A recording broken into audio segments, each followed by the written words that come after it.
홍익기 씨가 쓴 유대인 경제사라는 책이 있습니다. 총 10권으로 만들어져 있는 책입니다. 제5권을 읽어보면 중세교회가 얼마나 심각한 죄를 지었는지를 상세하게 역사적 사실로 기록이 되어져 있습니다. 저는 개인적으로 중세교회가 범한 일들을 대부분 알고 있었지만 이렇게 엄청난 범죄를 저질렀다는 것을 다시 한번 분명히 볼 수 있었습니다. 1350년에서 1415년 사이에 스페인에서 이루어진 사건입니다. 그 당시에 스페인 인구가 700만 정도가 되는데 유대인이 50만 정도 되었습니다. 유대인들이 스페인이 경제 발전을 하여 해가 지지 않는 나라가 되게 하는 데에 결정적 역할을 했습니다. 그런데 교회가 유대인에게 엄청난 죄를 짓습니다. 기독교로 개종하지 않으면 죽이거나 감옥에 가두거나 재산을 몰수했습니다. 1391년 부주교 페란드 마르티네즈 신부가 유대인들이 거하여 예배를 드리는 회당을 모조리 부수어버립니다. 그리고 사람들을 동원하여 유대인 4,000명을 그 자리에서 학살을 했습니다. 코르도바에서는 2,000명의 유대인을 교회가 죽였습니다. 그때 시체가 산을 이루었다고 역사적 사실을 그 책에서 기록하고 있습니다. 1480년 톨레도 칙령을 통하여서 유대인 거주 지역을 분리했고 그때 유대인들을 돼지라고 부르는 욕설을 하는데 마다하지 않았습니다. 그 이유를 예수님을 십자가에 죽였다는 죄 때문이었다고 합니다. 거기에다가 교황은 황제를 다 지배하고 있는 권력이어서 무소불위의 권력을 휘둘렀습니다. 황제가 그 앞에 무릎을 꿇고 비는가 하면 그의 말은 하나님의 말씀과 동일시 되어졌습니다. 실로 중세교회에게는 병들었습니다. 그 병은 치유할 수 없는 심각한 병이었습니다. 그래서 하나님의 심판을 받았고 하나님께서는 정직한 루터라는 한 사람의 사제를 통하여서 개신교가 시작이 되었다고 볼 수 있습니다. 저와 여러분에게 중요한 것이 있습니다. 믿음이 건강해야 됩니다. 믿음이 병들면 안 됩니다. 더군다나 성도들이 모이는 교회가 건강한 믿음으로 세워진 교회여야 합니다. 그 교회가 병들기 시작하면 안 된다는 것입니다. 중세교회를 거울로 비춰보면서 내 믿음이 건강한지 물어보시기를 바라겠습니다. 우리 교회가 건강한 믿음을 가지고 있는지를 질문해 보아야 합니다. 한국 교회가 또다시 중세 교회의 모양으로 돌아가고 있지 않는지를 질문해 보아야 될 것입니다. 저와 여러분 건강한 믿음을 가져야 됩니다. 믿음이 병들면 안 됩니다. 우리의 영혼이 잠자고 있으면 안 된다는 것입니다. 그렇다면 건강한 믿음은 무엇이며 병든 믿음은 무엇입니까? 빌립보서 3장 18절 19절에서 바울이 빌립보 교인들에게 이러한 권면을 합니다. 내가 여러 번 너희에게 말하였거니와 이제도 눈물을 흘리며 말하노니 여러 사람들이 그리스도의 십자가의 원수로 행하느니라. 그들의 마침은 멸망이요 그들의 신은 배요 그 영광은 그들의 부끄러움에 있고 땅의 일을 생각하는 자라. 빌립보 교인 중에 여러 사람들이 그리스도의 십자가와 원수로 행한다는 겁니다. 무슨 뜻입니까? 빌립보 교인들 중에 일부 교인들은 똑같이 예배를 정성껏 드립니다. 그런데 삶의 현장에서는 전혀 다릅니다. 예배가 삶이 되지 않습니다. 믿지 않을 때 가졌던 세속적인 모습 그대로 가집니다. 쾌락의 길을 걸어갑니다. 우상을 섬깁니다. 그리고 전혀 변화되지 않는 삶을 살아갑니다. 그것은 아무리 예배를 정성껏 드려도 십자가의 원수라고 하나님의 말씀이 말씀하고 있습니다. 왜 그렇습니까? 그 신앙은 병들었기 때문입니다. 병든 믿음이고 병든 교회가 되었기 때문입니다. 데살로니가전서 1장 6절과 7절에 이러한 말씀이 있습니다. 또 너희는 많은 환난 가운데서 성령의 기쁨으로 말씀을 받아 우리와 주를 본받은 자가 되었으니 그러므로 너희가 마게도냐와 아가야에 있는 모든 믿는 자의 본이 되었느니라. 데살로니가 교회입니다. 사랑이 역사하는 교회, 믿음이 역사하는 교회, 사랑으로 수고하는 교회, 소망의 인내를 가진 저 데살로니가 교회, 예수님을 닮았고 예수님을 닮은 삶을 샀고 그 삶은 모든 지역의 사람들의 모범이 되었다고 말합니다. 저 데살로니가 교회는 건강한 교회입니다. 병들지 않았습니다. 저와 여러분 건강한 그리스도인이 되어야 합니다. 건강한 교회가 되어야 합니다. 그것은 예배가 삶이 되는 것입니다. 믿음이 삶으로 실천되는 것입니다. 요한일서 4장 20절에 이러한 말씀이 있습니다. 누구든지 하나님을 사랑하노라 하고 그 형제를 미워하면 이는 거짓말하는 자니 보는 바 그 형제를 사랑하지 아니하는 자는 보지 못하는 바 하나님을 사랑할 수 없느니라. 아무리 입으로 하나님을 사랑한다고 말해도 눈에 보이는 이웃을 사랑하지 않으면 하나님을 사랑하는 것은 거짓말이라는 것입니다. 그게 병든 신앙입니다. 내게 병든 믿음의 모습이 없습니까? 오늘 예배를 드리면서 성령으로 치유받으시기 바랍니다. 병든 우리 교회가 아닙니까?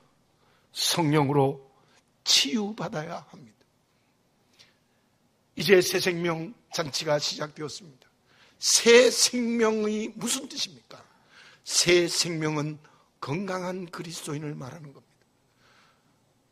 내가 다른 사람을 인도하기 전에 먼저 말씀이 삶이 되고 예배가 삶이 되는 건강한 믿음, 새로운 생명으로 거듭날 때 이번 새생명 잔치는 하나님이 베푸시는 잔치가 될 수 있을 줄로 믿습니다.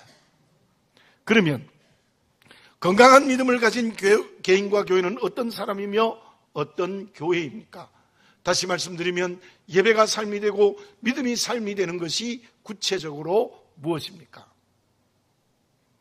이번 추석 명절에 오랜만에 우리 아들 가족과 함께 묘소에 가기 위해서 고향에 갔습니다. 제가 고향에 가면서 과거에도 느꼈지만 다시 한번 제 가슴 뼈저리게 느껴진 것이 있습니다. 그것은 청년 때까지 보았던 고향의 모습이 사라졌습니다. 사람들도 바뀌었고 마을 모양도 완전히 바뀌었습니다. 동네 중앙으로 큰 도로가 났습니다. 청년 때까지 있었던 정겨운 골목이 다 없어져 버렸습니다. 소나무 숲과 강과 모래사장은 제 과거의 추억이 있는 고향의 자랑이었습니다. 그러나 바로 위에 큰 댐이 만들어지면서 강도 없어졌습니다. 모래사장 물론 없어졌습니다. 숲은 초라한 모습으로 나타나 있습니다. 고향에 가도 고향 같지를 않습니다. 물론 고향이 수몰되어 고향을 잃어버린 사람들도 있고 저 이북의 고향을 두고 가고 싶어도 가지 못한 사람들도 있습니다. 그러나 저 자신은 이번에 다시 한번 심각하게 느꼈습니다. 이미 집안 친척들도 거의 없습니다. 그리고 지형도 변했습니다. 저는 이번에 고향을 가면서 고향을 잃어버렸다는 사실을 다시 한번 온몸으로 느끼게 되어졌습니다. 저희 동네는 우리 제일 선조가 500년 전에 그 마을을 만든 곳입니다. 그런데 그분이 이러한 유언을 했다고 했습니다. 동네 앞에 말 잔등이 보이면 고향을 삼지 말고 고향을 떠나라. 그래서 실제로 그분이 강릉에다가 우리 동네보다 더 큰 땅을 마련해 놓았던 것입니다. 참으로 지혜로운 분이 아닌가라는 생각을 해봅니다. 저만 그렇지 않을 것입니다. 시골이 고향인 분은 어떤 개발로 인하여서 고향 같지 않는 고향을 만나는 분들이 많을 것입니다. 저와 여러분들은 믿음으로 사는 사람들입니다. 우리의 고향은 어느 곳입니까? 물론 우리의 육신의 고향은 세상에 있습니다. 그러나 제가 우리 고향을 볼 때 고향을 잃어버렸다는 말처럼 어쩌면 우리가 태어나고 자랐던 고향은 진짜 우리 고향이 아닙니다. 그렇다면 믿음으로 살아가는 저와 여러분들의 진정한 고향, 본향은 어디입니까? 그곳은 영원한 천국이 우리의 본향입니다. 우리 주님 재림하실 때 만들어질 새하늘과 새 땅이 우리의 고향입니다. 그 영원한 본향을 향하여 지금 우리는 나그네 길, 순례자의 길을 오늘 걸어가고 있는 것입니다. 그 나그네의 길이 어떻게 되어야 합니까?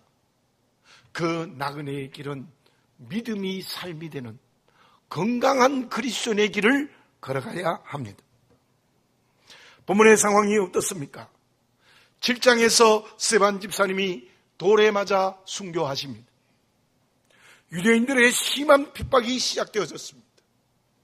잡히면 감옥에 갇힙니다. 재산을 몰수당합니다. 심지어 죽을 수도 있습니다. 그런데 그 일에 앞장선 사람이 바로 바울이라는 사울의 청년이었습니다. 1절에서 3절까지 제가 다시 한번 봉독해 드리겠습니다. 사울은 그가 죽임당함을 마땅히 여기더라. 그날에 예루살렘에 있는 교회에 큰 박해가 있어 사도 외에는 다 유대와 사마리아 모든 땅으로 흩어지니라. 경건한 사람이 스데반을 장사하고 위하여 크게 울더라. 사울이 교회를 잔멸할새 각 집에 들어가 남녀를 끌어다가 옥에 넘기니라. 큰 박해가 일어났습니다. 사울은 예루살렘 교회를 완전히 없애버리겠다고 했습니다. 스데반 집사가 순교한 것은 죽은 것은 마땅하다. 그로 인하여 예루살렘 교회 성도들이 예루살렘에 살 수가 없었습니다. 그래서 그들은 사도를 제외하고는 모두 다 도망을 갑니다. 유대와 사마리아와 갈릴리로 도망을 가는 겁니다. 도망가지 않으면 감옥에 갇히고 재산 몰수당하고 죽을 수도 있었기 때문입니다. 그것을 오늘 본문의 말씀에서는 모든 땅으로 흩어졌다 이렇게 표현을 합니다. 기가 막히지 않습니까? 재산 다 두고 고향을 떠나고 그리고 살 집도 없습니다. 도망친 흩어진 자의 자리는 먹을 것이 걱정되고 살 집이 걱정되고 입을 옷이 걱정이 되어졌는데 그때 그들은 흩어져서 어떻게 했습니까? 숨어서 가슴을 쳤습니까? 무엇을 먹고 살까 고민했습니까? 주님이 왜 이럴 수 있습니까? 라고 원망했습니까? 그렇지 않습니다. 8장 4절을 봉독해 드립니다. 같이 한번 읽어봅시다. 시작. 그 흩어진 사람들이 두루 다니며 복음의 말씀을 전할세. 아멘입니다. 보십시오. 먹을 거 없습니다. 살 집도 없습니다. 입을 옷도 없습니다. 환난과 핍박은 점점 더 심해지고 있습니다. 도망쳤습니다. 근데 그들은 그곳에서 경건의 훈련을 했습니다.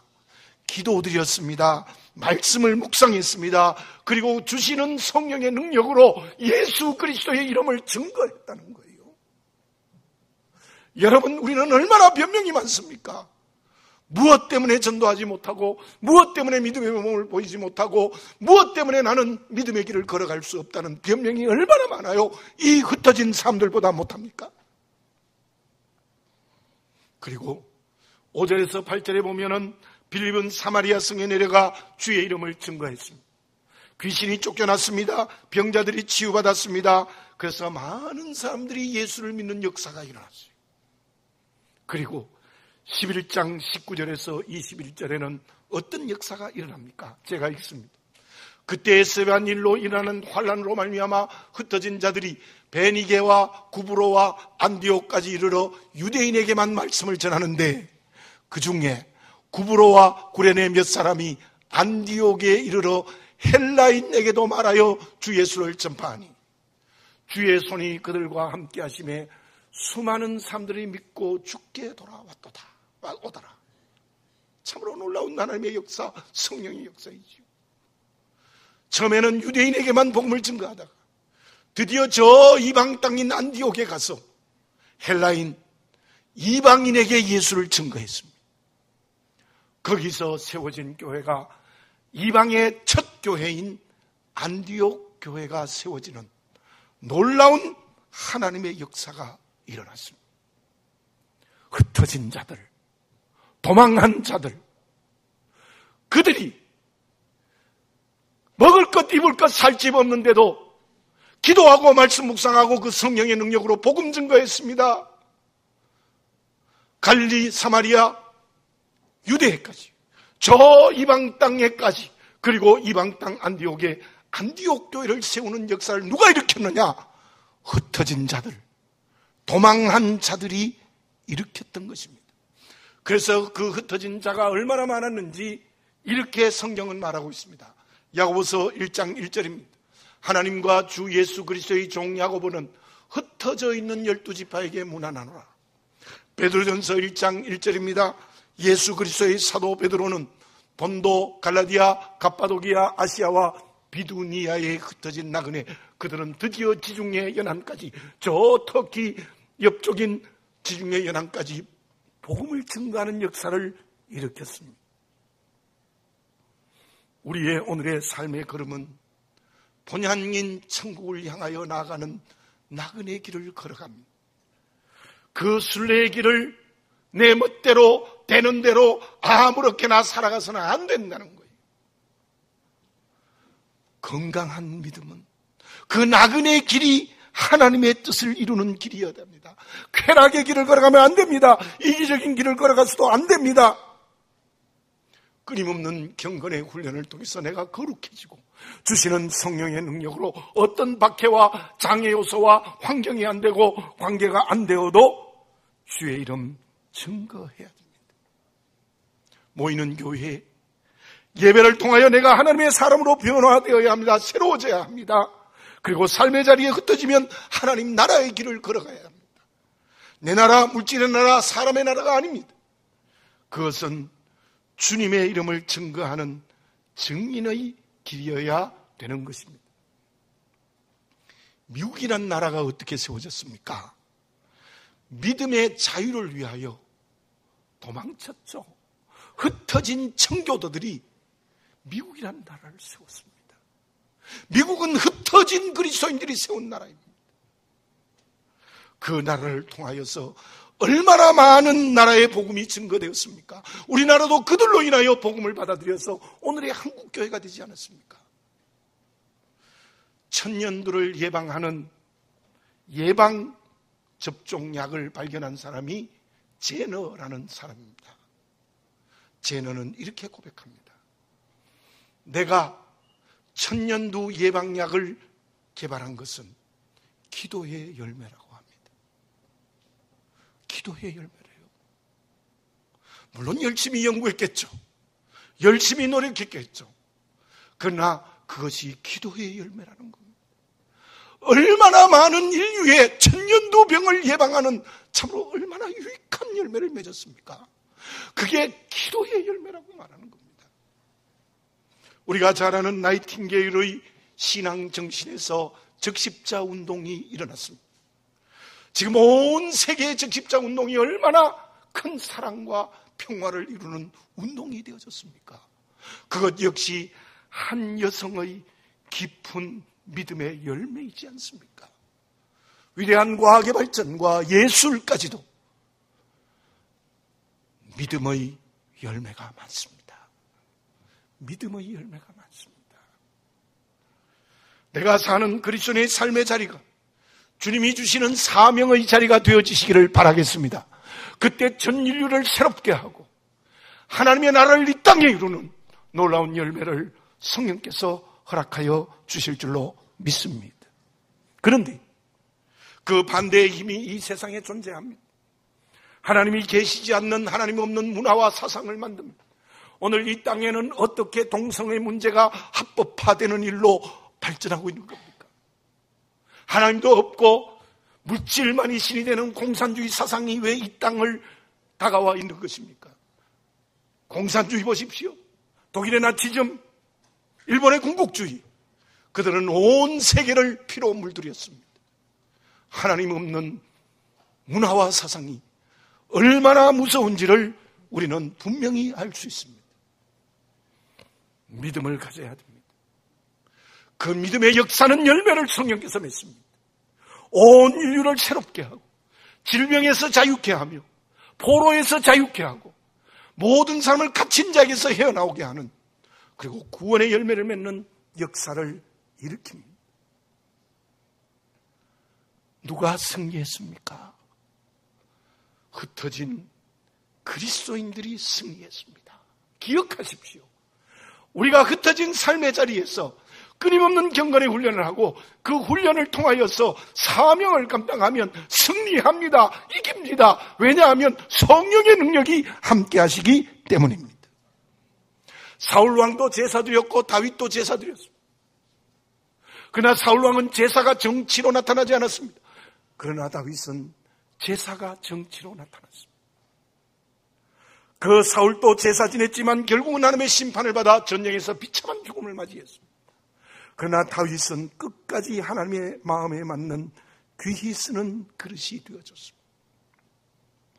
한 번밖에 없는 인생의 길입니다. 오늘이라는 시간은 하나님이 주신 선물로 종말론적인 시간입니다. 영원히 돌아오지 않는 현재의 시간입니다. 어떻게 살아야 되겠습니까? 새 생명 잔치에 건강한 믿음이 살아 움직이는 잔치를 만드는 저와 여러분들이 되어져야 될 줄로 믿습니다. 그러면 그렇게 우리의 삶의 자리가 사명의 자리가 되기 위해서 있어야 될 것이 있습니다. 그것이 무엇입니까? 김기홍 씨가 쓴 징기스칸의 유럽 정복이라는 글이 있습니다. 그 글에 이러한 내용이 있습니다. 징기스칸은 1218년에 몽골을 통일하고 금나라를 정복했습니다. 서쪽으로 호라즘 왕국, 즉 지금의 우즈베키스탄, 투르크메니스탄, 이란, 아프가니스탄을 정복했습니다. 그런데 그때 징기스칸이 하루에 정복하는 속도가 130km였대요. 2차 대전 때 독일의 탱크가 하루에 전진하는 게 42km였다고 보면 대단한 정복의 속도였습니다. 그리고 그 고대 사회의 몽골 군대는 참으로 대단했죠. 유럽을 정복할 때도 최소한 하루 100km를 정복해 나갔대요. 여러분들 상상해 보십시오. 하루에 100km의 땅을 정복했다. 130km의 장을 정복했다는 거예요. 2차 세계대전에도 그런 기록이 없습니다. 그 이유를 이렇게 말합니다. 몽골족은 어릴 때부터 말 달리기를 연습했습니다. 그리고 그 전쟁에서 어떤 군사도 중무장을 하지 않습니다. 경무장을 하고 각자의 식량을 가지고 전투에 나갔다는 거예요. 징기스칸은 이렇게 말합니다. 나와 우리 민족은 천하를 통일하는 꿈을 가지고 있다. 그 꿈을 이루기 위하여 오늘 모든 준비가 되어 있다는 말을 했습니다. 물론 징기스칸은 그 꿈을 이루지 못했습니다. 그러나 그의 꿈과 오늘의 준비는 한 역사를 변화시키는 놀라운 힘이었습니다. 주님이 주신 사명을 감당하기 위하여 오늘 제대로 된 준비를 해야 됩니다. 오늘 제대로 된 준비를 하기 위하여 우리에게 무엇이 있어야 됩니까? 꿈이 있어야 됩니다. 소망이 있어야 됩니다. 희망이 있어야 됩니다. 징기스칸은 세계 정복의 꿈을 이루지 못했지만 저와 여러분들이 그 소망, 그 꿈, 그 희망을 가지고 오늘 제대로 준비하면 세계를 정복하는 역사가 일어나게 될 줄로 믿습니다. 그 꿈이 무엇입니까? 그 소망이 무엇입니까? 제가 지난번에 말씀드렸던 마태복음 25장의 달란트 비유를 생각해 봅시다. 5달란트와 2달란트 받았던 사람은 어떻게 그렇게 오늘 열심히 장사해서 배를 남겼습니까? 그 이유는 주인이 올 때 칭찬해 주는 것, 그것이 그들의 꿈이었습니다. 소망이었습니다. 그래서 주인에게 칭찬받기 위한 소망을 가지고 오늘 열심히 장사한 것입니다. 그래서 배를 남겼어요. 그러나 1달란트 받았던 사람은 어떻습니까? 희망이 없습니다. 주인의 칭찬 상관없습니다. 그래서 오늘을 땅속에 묻어버린 겁니다. 1달란트를 땅속에 감추어버린 거예요. 거기에 주인의 엄청난 책망을 받았다는 것을 너무나 잘 알고 있습니다. 히브리서 11장 16절에 이러한 말씀이 있습니다. 그들이 이제는 더 나은 본향을 사모하니 곧 하늘에 있는 것이라. 이러므로 하나님이 그들의 하나님이라 일컬음을 받으심을 부끄러워하지 아니하시고 그들을 위하여 한 성을 예비하셨느니라. 아멘. 염두절을 한번 따라서 해봅시다. 이제는 더 나은 본향을 사모하니 곧 하늘에 있는 것이라. 아멘. 여러분, 천국이 있습니다. 우리 주님 재림하시면 새하늘과 새 땅을 분명히 이루십니다. 그곳에 우리를 칭찬하시는 상급이 있다니까요. 구원만 있는 것이 아니라 그 새하늘과 새 땅에 내가 이 세상에서 행한 대로 주시는 상급을 준비하고 있다는 겁니다.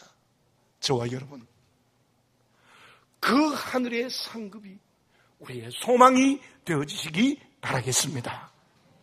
히브리서 11장에 기록된 믿음의 선진들은 저 더 나은 본향을 사모했다, 하늘의 소망을 가졌다는 것은 그 다 구원과 상급의 소망을 가지고 오늘을 믿음으로 아브라함부터 다 살아갔던 거예요. 요한복음 18장 36절에 이러한 말씀이 있습니다. 예수께서 대답하시되 내 나라는 이 세상에 속한 것이 아니니라. 만일 내 나라가 이 세상에 속한 것이었더라면 내 종들이 싸워 나로 유대인들에게 넘겨지지 않게 하였으리라. 이제 내 나라는 여기에 속한 것이 아니니라. 빌립보서 3장 20절입니다. 그러나 우리의 시민권은 하늘에 있는지라. 거기로부터 구원하는 자 곧 주 예수 그리스도를 기다리노니. 저와 여러분들, 누가 오늘 믿음이 건강합니까? 누가 오늘 경건의 훈련을 하고 열심히 주의 이름 증거하는 사명의 길을 걸어갑니까? 그 사람은 저 영원한 천국의 소망이 있어야 됩니다. 주시는 상급에 대한 소망이 분명해야 됩니다. 보십시오. 열심히 지금 공부하는 학생은 분명히 좋은 성적이 나옵니다. 그처럼 오늘 믿음의 공부 열심히 하셔서 저 하늘에 상급받는 준비를 하시기를 바라겠습니다. 농부가 열심히 일하면 가을에 풍성한 열매가 맺어지듯이 저 천국의 열매를 위하여 오늘 열심히 믿음의 일을 하시기를 바라겠습니다. 그 소망이 고난을 이깁니다. 어떤 장애도 넘어설 수 있습니다. 왜 넘어지고 절망하고 패배합니까? 마음이 우울해집니까? 하늘의 소망을 잃어버렸기 때문입니다. 왜 아나니아와 삽비라가 무너졌습니까? 거짓말을 했습니까? 다 드린다고 하고 반만 드렸던 이유가 무엇입니까? 반 드렸다고 하나님이 그 생명을 취하여 가는 심판을 하셨겠습니까? 그것은 하늘의 소망이 없었습니다. 그래서 거짓말하는 거예요. 오늘의 매인 거예요. 그것이 예루살렘 교회의 아픔과 상처였습니다. 바울은 온갖 고난을 이기고 복음을 증거했던 이유가 무엇입니까? 디모데후서 4장 7절과 8절입니다. 같이 한번 읽어보겠습니다. 시작. 나는 선한 싸움을 싸우고 나의 달려갈 길을 마치고 믿음을 지켰으니 이제 후로는 나를 위하여 의의 면류관이 예비되었으므로 주 곧 의로우신 재판장이 그날에 내게 주실 것이며 내게만 아니라 주의 나타나심을 사모하는 모든 자에게 도니라. 아멘. 바울은 오늘을 제대로 건강한 믿음으로 살아가니까 의의 면류관이 예비되었다는 소망을 가지고 있습니다. 그것은 바울만이 아니라 우리 모두에게도 그렇게 된다는 의미입니다. 우리 모두 이 세상의 흩어진 삶의 자리에서 절망하지 말고 경건의 훈련을 하며 주님이 맡기시는 사명의 길을 걸어가시기 바랍니다. 그것은 새하늘과 새 땅의 상급의 소망이 분명해야 합니다. 세반 집사님의 순교의 모습을 다시 한번 성경을 통해서 읽어보겠습니다. 사도행전 7장 54절에서 60절을 교독하겠습니다. 그들이 이 말을 듣고 마음에 찔려 그들을 향하여 이를 갈거늘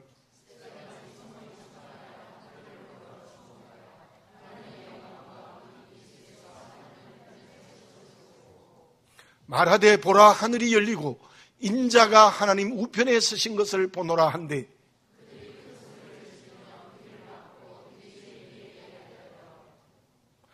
성 밖으로 내치고 돌로 칠세 증인들이 옷을 벗어 사울이라 하는 청년의 발 앞에 두니라.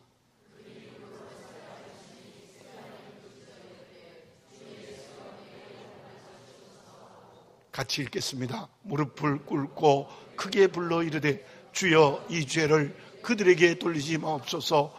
이 말을 하고 자니라. 아멘. 세반 집사님은 살아있을 때도 경건의 훈련을 하고 복음을 증거했고 이제 순교의 자리에서 돌에 맞아 피투성이가 되어 죽어가면서도 깊이 기도했습니다. 그 기도가 저 하늘에 계신 예수님이 서 계신 것을 보는 놀라운 변화를 체험합니다. 그의 얼굴은 천사의 얼굴과 같으면서 기도했습니다. 주여 이 죄를 돌을 던지는 사람에게 돌리지 마옵소서. 기가 막히는 기도를 한 겁니다. 그때에도 주의 이름 증거했습니다. 아마 그 중에 예수 믿은 사람이 많을 겁니다. 특별히 그 중에 열매가 바울이지 않습니까? 세반 기도의 열매가 바울입니다. 얼마나 놀라운 역사가 일어났다는 것을 너무나 잘 알고 있습니다.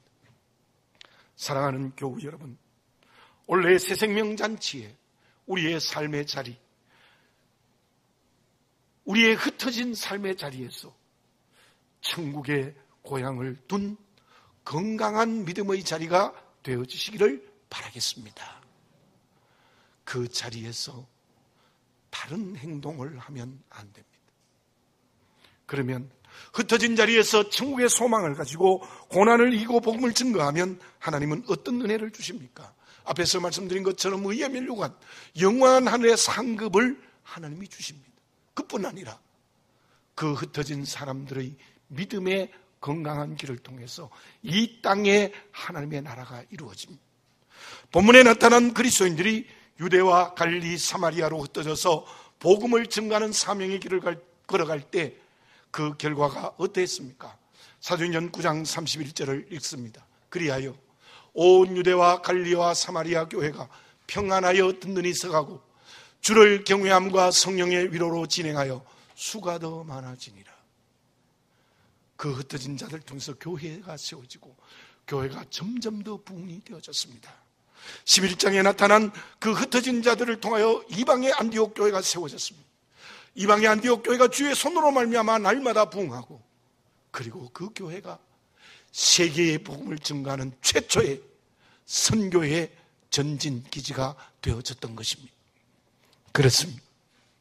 흩어진 자리에서 천국의 소망을 가지고 제대로 건강한 믿음의 길을 걸어가면 교회가 세워질 줄 믿습니다. 그 교회가 살아 움직일 줄 믿습니다. 구원의 열매가 나타날 수 있을 줄 믿습니다. 하나님의 나라가 이루어질 줄 믿습니다. 많은 사람이 구원받고 많은 사람이 긍정적인 평화와 화평을 누리는 역사가 일어날 것입니다. 그것은 살아있는 그리스도인 한 사람 때문에 이루어지는 것입니다. 이번 새생명 축제에 그러한 성령의 역사가 내 한 사람부터 시작되어지면 참 좋겠습니다. 하이데거는 이렇게 말합니다. 현대인들은 고향을 잃어버렸다. 그리스도인이 영원한 천국이 본향임을 확신하시기 바랍니다. 잃어버리지 않았습니까? 잃어버리셨으면 성령으로 회복하시기 바랍니다. 기도드리겠습니다. 거룩하신 아버지 하나님, 다시 한번 정직하게 나를 보게 해 주시옵소서. 저 영원한 천국의 구원과 상급을 소망하며 오늘 하나님 앞에 예배드리며 경건의 훈련을 하여 새로워지고 흩어진 삶의 자리, 세상의 삶의 자리에서 어떤 장애와 어떤 혼란과 핍박이 있어도 믿음의 모범을 보여주며 믿음이 삶이 되는, 또 전도하는 삶의 걸음을 걸어 성령이 주시는 열매를 체험하게 하여 주시옵소서. 이 새생명 잔치에 그러한 그리스도인이 되게 해 주시옵소서. 그러한 그리스도인으로 변화될 수 있는 성령을 체험케 하여 주시옵소서.